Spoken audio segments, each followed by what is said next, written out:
प्रांजल ज्ञान गंगा में आप सभी का स्वागत है। हम संक्षिप्त महाभारत का पाठ कर रहे हैं जिसमें कि वन पर्व चल रहा है। कल हमने कथा में अंगद का रावण के पास जाकर राम का संदेश सुनाना और राक्षसों तथा वानरों का संग्राम की कथा को पढ़ा था। आज हम कथा में प्रहस्त, द्रुमाक्ष और कुंभकर्ण का वध की कथा को पढ़ेंगे। मार्कंडेय जी कहते हैं, तदंतर युद्ध में भयानक पराक्रम दिखाने वाले प्रहस्त ने सहसा विभीषण के पास आकर गर्जना करते हुए उन्हें गदा से मारा। विभीषण ने भी एक महाशक्ति हाथ में ली और उसे अभिमंत्रित कर प्रहस्त के मस्तक पर दे मारा। उस शक्ति का वेग वज्र के समान था। उसका आघात लगते ही प्रहस्त का मस्तक कटकर गिर पड़ा और आंधी से उखाड़े हुए वृक्ष के समान धराशायी हो गया।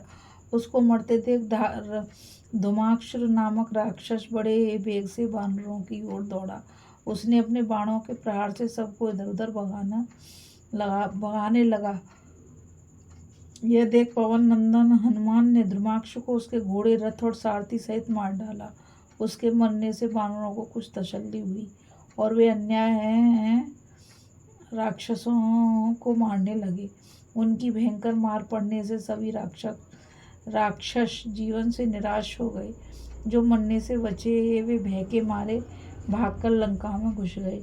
वहां जाकर सबने रावण को युद्ध का समाचार सुनाया।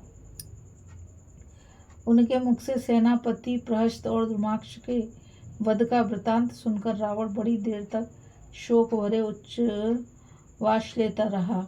फिर सिंहासन से उठकर कहने लगा, अब कुंभकर्ण के पराक्रम दिखाने का समय आ गया है।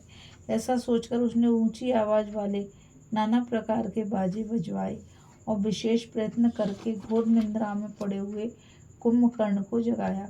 फिर जब वह कुछ स्वस्थ और शांत हुआ तो उसने रावण से कहा, भैया कुंभकर्ण, तुम्हें पता नहीं हम लोगों पर बड़ा भारी भय आ पहुंचा है। मैं राम की स्त्री सीता को हर लाया था। उसी को वापस लेने के लिए वह समुद्र पर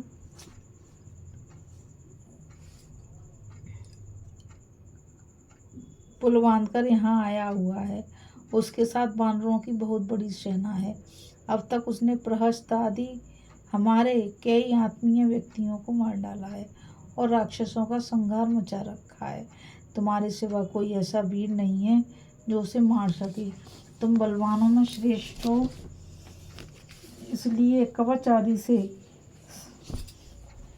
सुसज्जित हो युद्ध के लिए जाओ और राम आदि संपूर्ण शत्रुओं का नाश करो।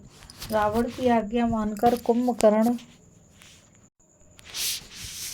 जब अपने अनुचरों सहित नगर से बाहर निकला तो उसकी दृष्टि सामने ही खड़ी हुई वानर सेना पर पड़ी, जो विजय के उल्लास से शोभा पा रही थी। फिर जब उसने राम के दर्शन की इच्छा से उस सेना में इधर उधर दृष्टि डाली तो उसे हाथ में धनुष लिए लक्ष्मण भी दिखाई पड़े।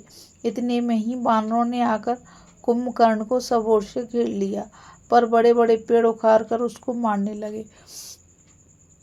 कुछ वानर नाना प्रकार के भयानक अस्त्र शस्त्रों का प्रहार करने लगे। कुंभकर्ण इससे जरा भी विचलित न हुआ।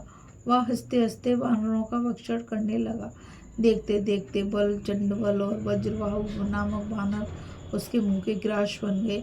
कुंभकर्ण का यह दुखदायी कर्म देखकर तार आदि वानर थर्रा उठे और बड़े जोर से चित्कार करने लगे। उनका क्रंदन सुनकर सुग्रीव वहां दौड़े आए और साल का वृक्ष उठाकर उन्होंने कुंभकर्ण के सिर पर दे मारा। वह शाल टूट गया, पर कुंभकर्ण को पीड़ा तक न हुई। हाँ, उसके स्पर्श से वह कुछ सावधान अवश्य हो गया। फिर तो उसने विकट गर्जना और सुग्रीव को बलपूर्वक पकड़कर अपनी दोनों भुजाओं में दाब लिया। लक्ष्मण जी ये सब देख रहे थे। जब वह राक्षस सुग्रीव को लेकर जाने लगा तो वे दौड़कर उसके सामने आ गए। उन्होंने कुंभकर्ण को लक्ष्य करके एक बड़ा वेगशाली बाण मारा। वह उसके कवच को काटकर शरीर को छेदता हुआ रक्त रंजित हो जमीन में समा गया। छाती छिद जाने के कारण सुग्रीव को तो उसने छोड़ दिया और अपने दो हाथों में एक बहुत बड़ी चट्टान लिए लक्ष्मण पर धावा किया।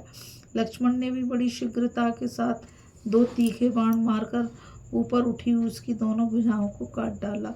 तब उसके 4 बाहें हो गईं। कुंभकर्ण ने पुनः चारों हाथों से शिलाएं लेकर आक्रमण किया, किंतु सुमित्रा नंदन ने हस्त लाघव दिखाते हुए फिर से बाण मारकर उन चारों भुजाओं को भी काट दिया।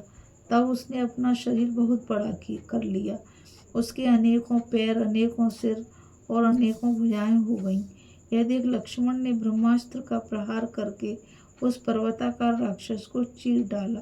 जैसे बिजली गिरने से वृक्ष धराशायी हो जाता है, उसी प्रकार उस दिव्यास्त्र से आहत होकर वह महाबली राक्षस पृथ्वी पर गिर पड़ा। कुंभकर्ण को प्राणहीन होकर देख राक्षस लोग भय के मारे भाग गए। इस युद्ध में राक्षसों का ही अधिक संहार हुआ, वानर बहुत कम मरे। अभी हम कथा में प्रहस्त, द्रुमाक्ष और कुंभकर्ण के वध की कथा को पढ़ रहे थे। अब हम आगे कथा में राम लक्ष्मण को मूर्छा और इंद्रजीत के वध की कथा को पढ़ेंगे। इस कथा में बस इतना ही।